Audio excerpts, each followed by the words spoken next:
नेता प्रतिपक्ष जयराम ठाकुर ने कहा कि अगर सरकार हमें सदन के अंदर नहीं बोलने देगी तो हम बाहर बोलेंगे। हिमाचल के हितों के लिए उठने वाली हमारी आवाज को दबाया नहीं जा सकता। कट मोशन जो है वो एक तरह का विपक्ष का No, he is not speaking on the cut motion. He is referring to some other issue. हमारे बोलने पर क्यों परेशानी होती है समझ में नहीं आ रहा है। अध्यक्ष महोदय, मैं सिर्फ इतना निवेदन कर रहा हूं कि कट मोशन में विपक्ष की ओर से ही अपनी बात कही जाती है, और जब हम अपनी बात कह रहे थे, मुख्यमंत्री जी बीच में खड़े हुए, हमने तब भी बोलने दिया। बाद में आप बोल रहे थे, हमने बोलना चाहा, आपने हमको अनुमति भी दे दी, लेकिन उसके बावजूद मुख्यमंत्री और उप मुख्यमंत्री दोनों खड़े हो गए कि नहीं बोलेंगे। ऐसी परिस्थिति में अध्यक्ष महोदय, आप जानते हैं कि लोकतंत्र में हमारे पास अगर अंदर बोलने के लिए गुंजाइश नहीं होगी, हम बाहर बोलेंगे। हमारी आवाज को दबाया नहीं जा सकता है। यहां नहीं बोलेंगे तो बाहर बोलेंगे। और आनंद इस बात में आता है जब हम यहां पर बोल रहे हैं तो आप भी सुने, और सुन करके उसका जो वाजिब, उसका जो सही उसका उत्तर होता है, तो उस उत्तर को आप दें। अध्यक्ष महोदय, मैं यही कहना चाह रहा हूं। एक तो कार्यवाही में एक विषय चला गया है कि मुख्यमंत्री जी ने जिसका कहा कि रोटियां सेकने के लिए, राजनीतिक रोटियां सेकने के लिए गए। मैं समझता हूं कि वो कार्यवाही में नहीं रहना चाहिए। इसलिए नहीं रहना चाहिए, हम मनुष्य हैं, मानवीय दृष्टिकोण आदमी में होना चाहिए। सुख दुख में शामिल होने के लिए अगर हम गए, अगर दुख में शामिल होने के लिए गए, अपनी भावनाओं को व्यक्त करने के लिए गए, उसको राजनीतिक दृष्टि से रोटियां सेकने का शब्द इस्तेमाल करना उचित नहीं है। एक तो मैं ये चाहता हूं।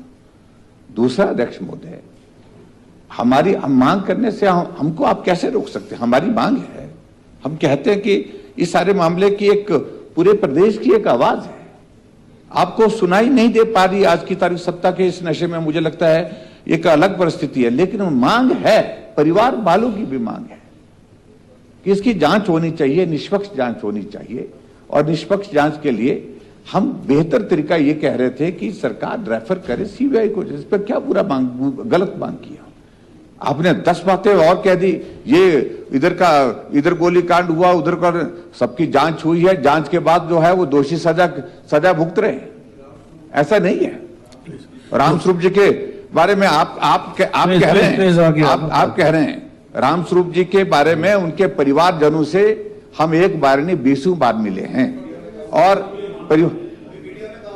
अभी मीडिया में कहा होगा, तो अब अगर कहा होगा तो निश्चित रूप से हम सारी बात को लेकर के जहां संज्ञान लेने की आवश्यकता है वो करेंगे। और मुझे तो इसमें भी आपत्ति, अगर आपको लगता है कि रामस्वरूप जी के मामले में अगर उनके परिवार वालों ने अगर कहा है आपको कि सीबीआई की जांच होनी चाहिए, हमें कोई आपत्ति नहीं है।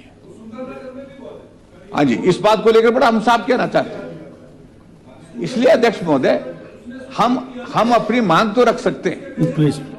आपने स्वीकार नहीं करना, आपने तय कर दिया कि नहीं करना है, क्योंकि इसमें बहुत सारी चीजें जुड़ी हुई है। उन सारी चीजों का पर्दाफाश होगा तो कठिनाई होगी, तो परेशानी होगी। तो इसलिए अध्यक्ष महोदय, मैं चाह रहा हूं ऐसे शब्दों का इस्तेमाल करना, किसी परिवार में हम गए हैं, दुख की घड़ी में गए हैं, उसको उस तरह से आप भी जाते हैं कहीं संवेदना व्यक्त करने के लिए जाते हैं। हमने कभी नहीं कहा कि आप राजनीतिक रोटी सेकने के लिए गए हैं।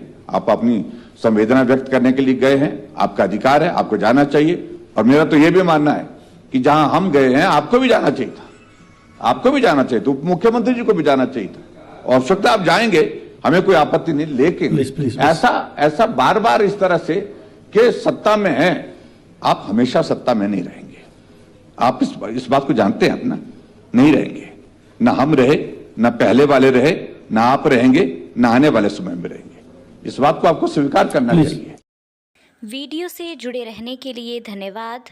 हमारे चैनल को सब्सक्राइब कीजिए अभी।